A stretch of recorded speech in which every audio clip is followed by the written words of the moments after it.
இன்னைக்கு நம்ம இருந்துட்டு இருக்கிறது கும்பகோணத்திலிருந்து 9 கிலோமீட்டர் உள்ள திருவிடைமருதூர்னு சொல்ல அற்புத கோயில். இங்க சுவாமி பேர் பாத்தீங்கன்னா மகாலிங்கேஸ்வரர்னு சொல்லக்கூடிய அற்புதமான மகாலிங்க சுவாமி. அம்பிகை பேர் பாத்தீங்கன்னா நன்முலை நாயகின்னு சொல்றது.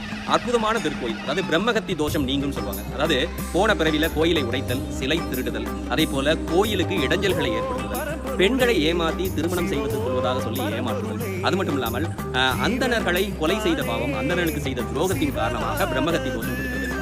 வரகுண பாண்டியன் என்று சொல்லக்கூடிய மன்னன், மதுரை ஆண்ட மன்னன் என்ன செய்யறான், வேட்டைக்கு செல்லும் போது தன் குதிரை கால்களால் ஒரு அந்தணரை தெரியாமல் கொன்று விடுகிறான். அந்த தோஷமானது, அந்த அந்தணர் ஆவியானது அந்த வரகுண பாண்டியனை குறித்து பலவாறு துன்பம் செய்கிறது. வரகுண பாண்டியன் கனவில் சுவாமி சொல்கிறார், நீ எப்போது திருவிடைமருதூர் சென்று வணங்குகிறாயோ உனது பிரம்மகத்தி தோஷம் நீங்கும் என்கிறார். ஆனால் அங்கு ஆண்டு கொண்டிருப்பதோ சோழ மன்னன். ஆனால் அதனால் சோழ மன்னனுடன் போர் செய்து வெற்றி கொண்டு அந்த சோழ மன்னனை துரத்தியபடியே இங்கு வரை அந்த திருவிடைமருதூர் கோயிலுக்குள் செல்கிறான். ஆனால் அவனை துரத்தி பிடித்துக் கொண்டிருக்கும் ஆவியான அந்த பிரம்மகத்தி தோஷம் கோயிலில் வாசலே இன்றளவும் நின்று கொண்டிருப்பதாக